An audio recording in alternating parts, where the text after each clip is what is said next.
For Israel, the war in Ukraine presents a pressing problem. Where will a flood of refugees go? They are fleeing in the tens of thousands. Behind me is about 100 refugees who are coming, Ukrainian refugees who are coming from different parts of Ukraine. They met our teams at the border of Moldova. They received assistance in Kishinev, and now we brought them by bus to Romania to the airport. We're flying them to Israel right now. The only thing that I want is go to Israel and go to sleep. That's it. I don't want anything more. Just go to Israel, have my silence in my head, don't hear anything, no news, nothing, just go to sleep. For Israel, the problem is a matter of scale. The country is already in a housing crisis, and land is at a premium.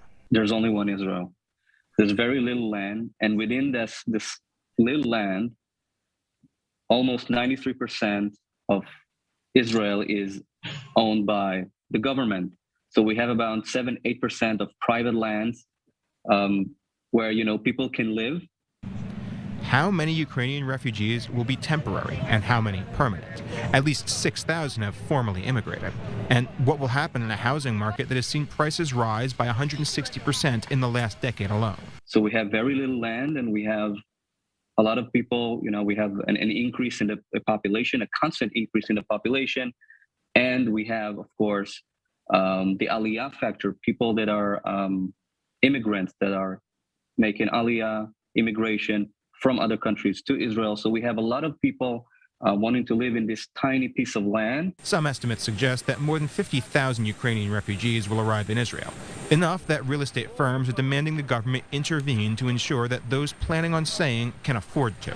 You have to facilitate the housing process and the benefits that you're giving for a lien, such as, for example, a discount on a first purchase to whoever will accept the conditions of, for example, staying here for the amount of 7 years.